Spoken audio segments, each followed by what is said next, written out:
आनुष्ठानिक शिक्षा सह नैतिकता और संस्कार शिक्षा बिना आजिर विपथगामी उद्भ्रांत युवगोष्ठी को सुसामाजिक कराइबा संभव नुहे। एथिरे पिता माता गुरुजी एवं समस्त सचेतन नागरिक मानकर गुरुत्वपूर्ण भूमिका रही बोली विशिष्ट अतिथि माने निजर वक्तव्य रखिथिले। अवसर थिला विशिष्ट स्वाधीनता संग्रामी उत्कलज्योति गयाधर बारिकर 15तम स्मृति समारोह दिवस जिला संस्कृति भवन परिसर में आयोजित यह सभारे अनुष्ठान स्थायी सभापति डॉक्टर भागवत त्रिपाठी सभापतित्व करिथिबा बेले मुख्य अतिथि भाव भद्रक जिलापाल दिलीप राउतराय जोग देथिले। तांको सह मुख्य अतिथि भाव सर्वोदय संगठक आदित्य पट्टनायक, मुख्य वक्ता भाव आध्यात्मिक प्रवचक पंडित वीरेन्द्र पंडा, विशिष्ट वक्ता भाव प्राध्यापक ब्रजमोहन मिश्र, सम्मानित अतिथि भाव जिला सूचना लोकसंपर्क अधिकारी रमेश चंद्र नायक जोग देथिले। सर्वप्रथमे गांधी बालाश्रमर अंतेवासी मानक द्वारा वंदे उत्कल जननी परिवेषण करा जायथिला। परे परे शिक्षाविद गयाधर पंडा मंच आमंत्रण करिथिबा बेले रोटारियन अतीश कुमार बेहेरा अतिथि परिचय प्रदान करथिले। शिक्षाविद नासिर बख्श स्वागत भाषण प्रदान करबा सह अनुष्ठान संपादक उपेन्द्र कुमार बारिक संपादकीय पाठ करथिले। यह अवसर में आदित्य पट्टनायक और रमेश चंद्र नायक को अतिथि भाव संबर्धित करा जायथिला।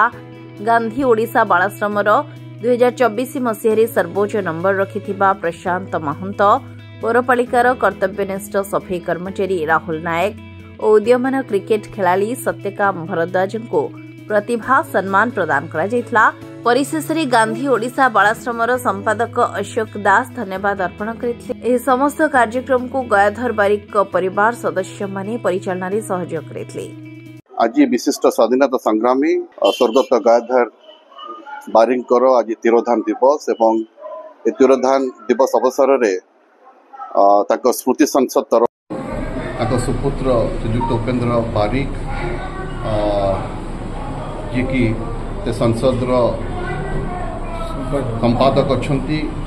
तो प्रचेषा आज जो स्मृति सभाटी आयोजन करा जायथिला यह निश्चित भाव में आम समस्त एक स्वागत योग्य पदक्षेप एवं यह गोटे नुआ पीढ़ी जो युवक पीढ़ी मान अच्छा गोटे वार्ता दौछि जे आमे माने जहाँ भी स्मरण करूँ से आम ये स्मरण करूँ कारण से समाज को दे जदि किसी नहीं जाते स्मरण कर द्वितीय कथा हूँ आ गोटे वार्ता दि जाऊँगी जड़े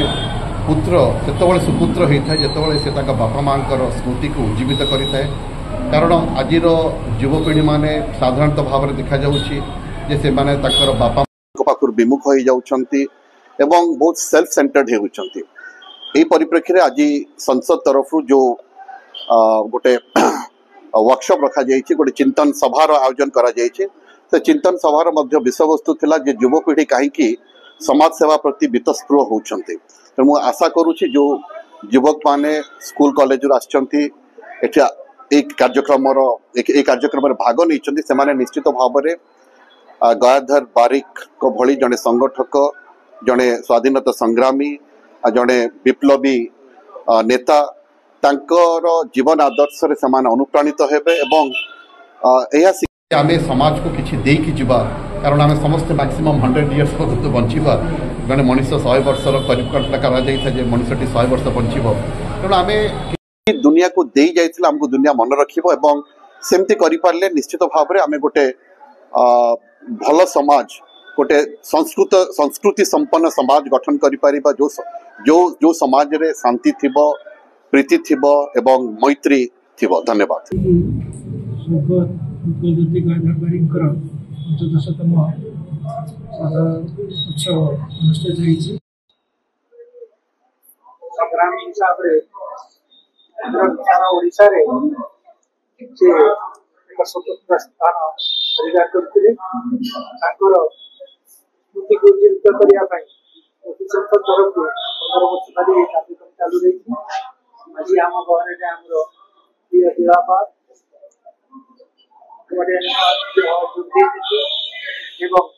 आमर मुख्य वक्ता हिसाब से वेदकेश्वर संपादक पंडित वीरेन्द्र पंडा विशेषकर आमर मन श्रीजुक्त आदित्य पट्टनायक जी की जड़े सर्वभारतीय स्तर सर्वोदय संगठक से आज आम मंडे रही तेणु आम आज बहुत आनंदित एवं ये संसद जो मैंने आगे नहीं समस्त को यह अवसर मोर कृतज्ञता ज्ञापन करुच्ची। भद्रकरू प्रभात विजय रिपोर्ट आरसीएन ओडिया।